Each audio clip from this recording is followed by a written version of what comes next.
A un amigo de la casa, ¿no? César Agüero, especialista en ciberseguridad, ¿no? Sobre todas las cosas, sí, algo que nos ha llamado la atención y tiene que ver con esto que anunció Patricia Bullrich, ¿no? Y también una especie de espionaje virtual, ¿no? Vamos a hablar un poco sobre esto y cuáles son los riesgos de que esto se aplique también, ¿no? ¿Cómo estás, César? Un gusto tenerte con nosotros.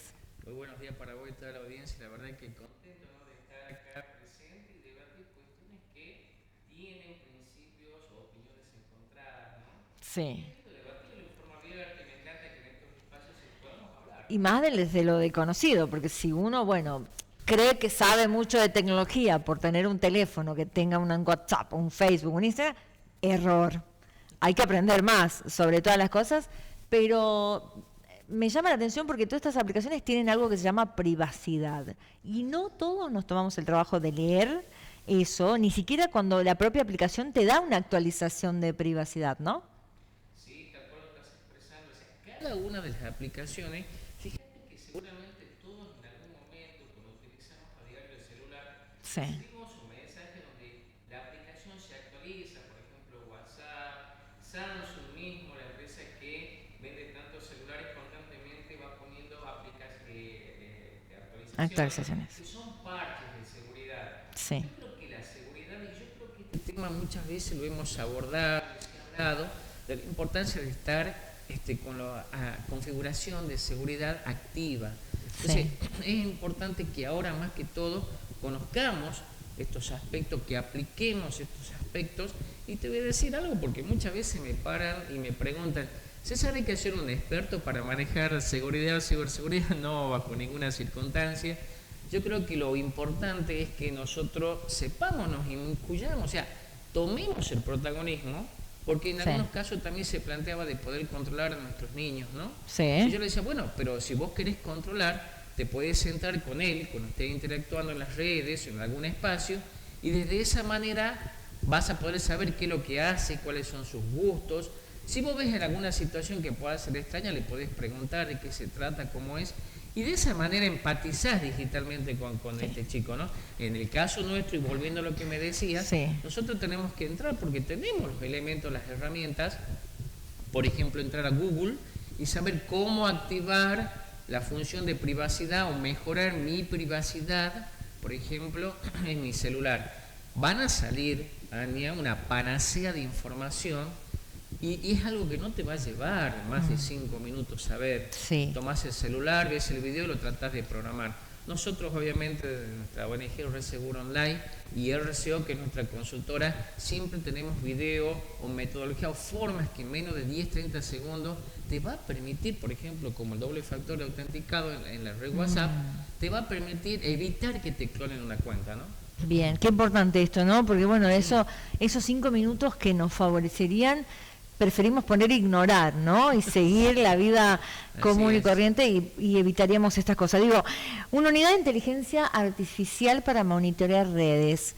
¿Qué beneficios y cuáles son las contras? Porque estarían también violando mi privacidad, más allá de que las redes sociales hoy lamentablemente exceden, ¿no?, estos límites. Excelente punto. Yo creo que, claro, obviamente tenemos que analizar y ver este contexto. ¿Por qué? Porque incluso las personas que hemos entrenado en distintos, y me hago cargo de esto, entrenando en Washington, por ejemplo, siempre se habló, y todavía se habla incluso en Estados Unidos y los países que están desarrollando tecnología, sobre lo que es el sesgo y la discriminación que tiene la inteligencia artificial. Tenemos que considerar, obviamente, de que tampoco, o sea, de su concepción, y para que podamos entender, la inteligencia no es algo que apareció ayer. Estamos hablando que la inteligencia hace más de 25 años que se la está trabajando, porque lo que se trata de hacer es, de alguna manera, imitar el comportamiento de las personas, pero todavía en esa etapa, en esa evolución de manejar lo emocional de las personas, no se ha logrado, es decir, de tener una inteligencia artificial humanizada, no se ha podido lograr eso, pero para eso también existen otras opciones, Sí. que las personas pueden asumir y no quedar tan expuestas. Por ejemplo, vos hablabas de las configuraciones de seguridad, te voy a dar un ejemplo. En las redes sociales nuestras vos puedes, por ejemplo, configurar que nadie pueda ver tus amigos, o que nadie pueda ver quién te sigue, o que tus publicaciones sean privadas, o simplemente de tus amigos. Entonces, de alguna manera, estás reduciendo el espacio, ¿no es cierto?, de tu privacidad. Yo creo que hoy en día las cuestiones que hacen a la tecnología son bastante claras y la tenemos que hablar como son. En la tecnología existen los ceros y los unos, hablamos de números binarios para programar. No existe el ni. O sea, o estás relacionado con la tecnología o no estás vinculado, digamos. ¿Por qué hay tanta resistencia hoy a los avances de la inteligencia artificial? Yo creo que no es tanto la resistencia, está muy bien pautado desde distintas miradas. Hay personas que en realidad, como vos lo dices, están un poco al cuidado, en atención a lo que se pueda dar en la tecnología, pero yo creo que más que todo hay que informarnos. Tenemos que saber para qué sirve. La inteligencia artificial es algo excepcional. Yo tengo la posibilidad de verla, de trabajarla, es más, la estoy capacitando en distintas provincias y realmente es algo apasionante todo lo que te permite hacer. O sea, si vos utilizas esta tecnología en el desarrollo, en tratar de mejorar como profesional en tu campo, por ejemplo, te puedo asegurar que va a tener un impacto importante en tu forma de trabajar y de hacer las cosas. Y si lo trasladamos al otro lado, al uso y al abuso de la inteligencia artificial. Bueno, ahí es otra cuestión, y ahí es algo nuevo también. ¿Por qué? Porque desde hace tiempo yo he pautado la creación, por ejemplo, está la División de Delitos Telemáticos de la Policía de Tucumán, que tuve la suerte de ser uno que contribuyó para su creación. Es importante tener el control de la seguridad. ¿Por qué? Porque si sabemos, y no es algo que vamos a tratar de descubrir algo nuevo, pero fíjate la panacea de estafas que existe, por ejemplo, en nuestros adultos mayores, fíjate la cantidad de hechos vinculados al robo de información que sucedió. Es más, hay activos del Estado que fueron afectados por haberse divulgado información sensible. Te hablo, por ejemplo, de la Agencia Nacional de Seguridad Vial hace un par de meses atrás, cuando se filtró información de todos los carnets de los argentinos. Hablamos también de información del Registro Nacional de Personas. O sea, existe un sinnúmero de acciones, como vos lo estás pautando, de que pueden trasladarse al otro ámbito, o sea, del anonimato, y que nos puedan sacar esa información. Por eso yo creo que es importante que se creen instituciones o estamentos que controlen dentro, obviamente, siempre del marco legal, ¿no? ¿Por qué no se educa sobre esto? ¿Por qué no es parte de una materia en el colegio, por ejemplo? Me encanta lo que estás diciendo, Aña. Yo coincido contigo. Nosotros tenemos una cuestión que le he hablado en reiteradas oportunidades. Es más, muchas personas descalifican las opiniones de algunos expertos, pero en realidad no tenemos una cultura de ciberseguridad, de seguridad, y esa es la problemática que tenemos. Fíjate que cuando éramos niños recién leí acá hace unos minutos una hermosa biblioteca que tiene acá el estudio y veía a Stephen King que decía que los recuerdos, las enseñanzas de las infancias son las enseñanzas más fuertes. Mirá qué importante eso, justo lo acabo de leer y verlo, y hace referencia a lo que me estás preguntando.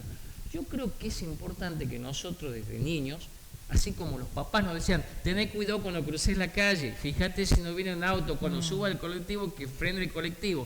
O sea, una serie de cuestiones que nos han marcado desde la infancia. Por eso es importante que desde cuando comenzamos, de alguna manera, a aprender o nos enseñan, tenerlo ya esto como una materia, de cuidar nuestros dispositivos. Hoy en día, y en eso no comparto en algunas cuestiones, en que se le dé una tecnología a un menor, pero enseñarle cuáles son sus y es importante esto desde los niños, porque hoy hablamos de hasta niños de 4 o 5 años manejando un celular como si nada, ¿no? Pero digo, qué importante esto que planteabas, porque ha pasado, y en cuanto a estafas que haces referencia, hay aplicaciones de compra masiva, como Mercado Libre, por ejemplo, en donde se han realizado estafas, se han hecho transferencias que no eran reales, ¿no? Entonces digo, si uno supiera, estuviera advertido de que estas cosas pueden suceder, que hay formas y formas de cometer delitos en materia de seguridad, digo, si a un adulto que más o menos entiende la realidad le cuesta, sería interesante que eduquemos a los más pequeños, ¿no? Sobre todo. Excelente, exactamente. Y cuando hablé de esa referencia, el tema de los niños, de corta edad lo tienen, nosotros en el ámbito de ciberseguridad, lo que de alguna manera colaboramos y luchamos para que nuestra juventud nuestros niños estén y manejen en forma controlada estos dispositivos, los denominamos un chupete digital, porque muchas veces las personas, quizás con la intención de verlo a su hijo en un determinado lugar, o que esté y lo estén observando que está tocando esa tecnología o interactuando, no nos damos cuenta que de alguna manera ese chupete digital puede tener consecuencias, porque no olvidemos que ese dispositivo sale al exterior a través de la red Wi-Fi, o sea que cualquiera puede llegar o tocar a tu niño. Entonces, en ese aspecto, desde ese lugar, yo creo que tenemos que tener muchísimo cuidado. Y con respecto a lo que es la educación de los grandes, similar, o sea, tener la posibilidad de activar distintos tipos de opciones, en la cual vos te sientas segura, si no te tenés que informar, ¿no? Existe una panacea grande de casos y estafas que sucedieron no tan solo a nivel local, sino también a nivel internacional y nacional, pero por eso es importante que tanto los organismos encargados de hacer cumplir la ley y el orden, tienen que estar entrenados y preparados. ¿Y a qué me refiero esto? Porque si hacemos alusión a lo que me decías, César, existen muchos casos en Mercado Libre en el cual, por ejemplo, se ha logrado tener estafas. Yo en eso tengo que, y te comento algo, yo sé que Mercado Libre, por ejemplo, tiene un sistema muy amplio en la área de seguridad. Constantemente están trabajando, sin embargo existen personas que vulneran algunos puntos y desde ese punto de vista pueden tratar de vulnerarlo. Pero fíjate que, ¿qué hace Mercado Libre? Por ejemplo, si a vos no te gusta un producto o si pasó una situación, ellos se hacen cargo. Yo quisiera ver una empresa que haga comercio electrónico que te devuelva el dinero. Quiero ver, o sea, existe una cuestión, un montón de acciones también que tiene la empresa a la hora de llevar a cabo este tipo de comercio electrónico, el cual también te da garantía. No quiero decir con esto que es perfecto, porque siempre va a haber algo obviamente que mejorar, no existe lo perfecto, más en ciberseguridad. El que en algún momento te hable que la ciberseguridad es 100% segura está desconociendo muchas cuestiones, no en sus sapiencias, sino en cuestiones, porque no existe el 100% seguro, existe siempre lo que se manifiesta, dice que hay una brecha, un hueco por el cual se puede filtrar, ¿no? Bien. Seguramente ya estoy corta de tiempo, ya nos están haciendo seña, pero para una próxima me gustaría saber hasta dónde llega la privacidad del ser humano cuando tenemos un dispositivo cerca, y tiene que ver, porque muchos lo asocian con el algoritmo y con todas las cuestiones, pero yo estoy hablando con vos de esto y me va a empezar a salir en el celular cuestiones de ciberseguridad o alternativas, entonces digo, ¿hasta dónde llega la privacidad de una persona? Te la hago la respuesta bien cortita y la dejamos para seguir hablando, pero la seguridad, la privacidad depende de vos, porque nosotros todos los días escribimos nuestra historia, nosotros la escribimos.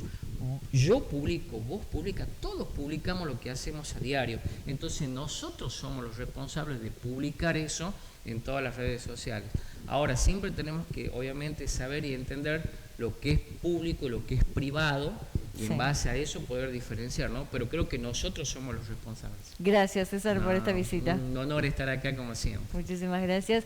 Ahí estaba César Agüero. La verdad que uno empieza a hablar y un tema te lleva a otro y así